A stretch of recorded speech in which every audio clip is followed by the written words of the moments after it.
Hello everyone, welcome back to the show. We're here at the Economist event in New York City. Human potential, the next level of competition. Innovation is sometimes difficult to attain, but with the right skills, the right language, the right understanding of creativity, one can strive. We have the opportunity to learn more about what it takes to be a true leader. Let's take a closer look.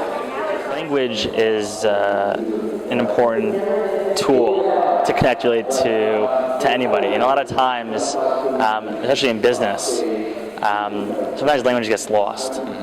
And these times, in this market, when you're even trying to get a job or trying to convey earnings or whatever it is, language is the key that sometimes organizations and people can't bring to the forefront. And you're a leader in understanding and trying to bring the importance of language into companies. Tell us a little bit about your thoughts about how language is being used now, and a little bit about your book. Right. Well, my book is called You Are What You Speak because it's really about language and identity and how much you say about yourself as soon as you open your mouth and how much you reveal about who you are and then also how you want to be seen, who you want to be. And I think in language and business, the mistake a lot of businesses make is that they really want to elevate their language in some way to show that they're some kind of a lead or that they're on the cutting edge or that they're faster and more innovative. And what it leads to is a little bit too much jargon, a little bit too quick of a tendency to adopt the latest buzzwords to try to show that they're up to date. When really the best way to use language, when it's used really well, it's about connection. Language is a two-way street between you and the person you're communicating with.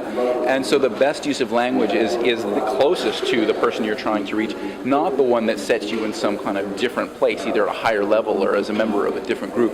And so when I talk to people in business or any other thing, including journalism, I really recommend the clearest, most human, most connecting and concrete language you can come up with, and less of the buzzwords, less of the sort of abstractions, less of the kind of the management jargon buzzing around out there, because if you're using those kind of words, chances are everybody else is trying to do the same thing too. They're all trying the same trick at the same time. You don't need to get any competitive advantage. You just end up sounding like a sort of jargon machine.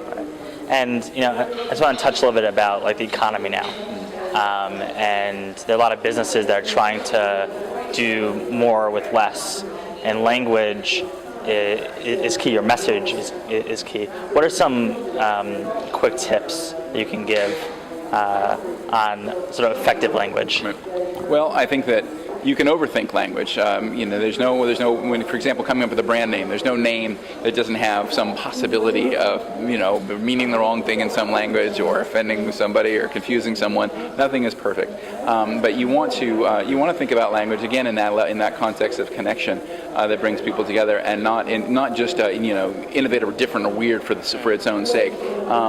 People will often just latch on the same trends all at the same time. So you'll see some word like thought leadership, a phrase that I don't remember seeing 5 or 10 years ago. Was all of a sudden everybody in the world is a thought leader. Now I think that's a sort of useless piece of jargon. All the way to brand names. I think people have been ending all their names in LY recently. There's a whole huge spate of new companies ending their names in LY, thinking that was going to look cool and sort of internet-y based on the bit.ly URL shortening service. 5 years ago, people were leaving the E out of words that can be left out. So Flickr, the photo sharing site, was FLICKR, and people were doing all of that at the same time. So these trends, they catch on, everybody does it, nobody looks distinctive, right, and then they move on to the next thing. So try to think about the eternal, try to think about the human.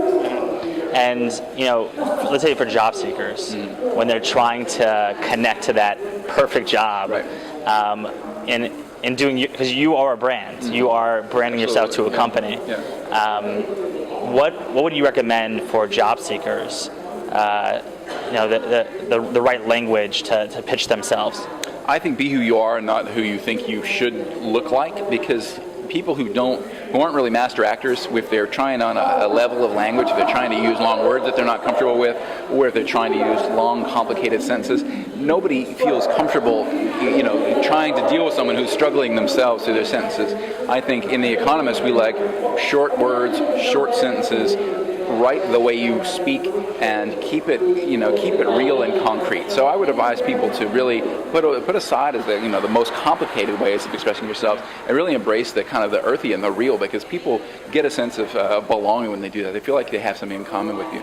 Be who you are. In other words, it really is just so much easier for everyone. And you've done a lot of research into this. What has been the most ridiculous things that you've seen? Oh, well, I think one of the most interesting things is that people associate things that have nothing to do with intelligence or sophistication with that. So Americans tend to hear British accents and think that someone with a British accent is almost automatically sophisticated. Well, if you've been to the UK, you can wander the streets and see people looking like dapper gentlemen, and you can see a man vomiting in the street from too much at the pub. Here in America, people think that New York accents sound a little poorly educated. And I'm from the South, and a lot of Americans have the stereotype that Southerners are a little slow. Just because the language moves a little slower doesn't mean the mind is necessarily moving slower. And so, in my book, I really try to push back against a lot of these stereotypes. They're about things that have nothing to do with general intelligence and wits. Mm-hmm. And where do you see language going? Obviously, you touched upon like trends. Mm-hmm. Where do you think language is going in the next even 3 to 4 years? Right. Well, I think that the global story is that English has triumphed like no language in the history of the world. It has achieved a kind of lock-in. I often compare it to the QWERTY keyboard, the layout that's the basis of almost all keyboards in the world in the Roman alphabet. It may not be the best language in the world on some objective criteria, which would be hard to define objectively anyway. But now so many people speak a single language in all parts of the world. That's never been true of any language. You can name it Chinese, Latin, any other great imperial language of the past. Meanwhile, lots of small languages around the world are dying out. They die very quickly, almost 1 every 2 weeks, and that trend is accelerating. And in a century, we could lose half our languages, and I've seen statistics of losing 98% of our languages. So the world is really becoming more and more sort of kind of monochrome, and English is just an incredible story. And how do you get better at your language skills? Well, in foreign languages or in a language that's in your native language? In your native language. Well, I think that really, again, I think owning your own way of speaking, really being comfortable in your own skin. There are people who try to sort of abandon their accents because they moved to a new city. I think that's a bad idea. I think just trying to take a deep breath, use short sentences, walk it back a little bit. I see people just tie themselves in knots because if you think about the way you used to diagram sentences in school, if you're in the middle of a big complicated construction, you're going to forget where you are. There's some part of the clause that you started that you can't finish because you can't remember how it was going. Slow down, take a breath, be yourself, and you will communicate so much better when you do that. As you can see, there are specific skills one needs to attain in order to become a successful leader in this changing economy. This is Owen Herman, and thank you for watching.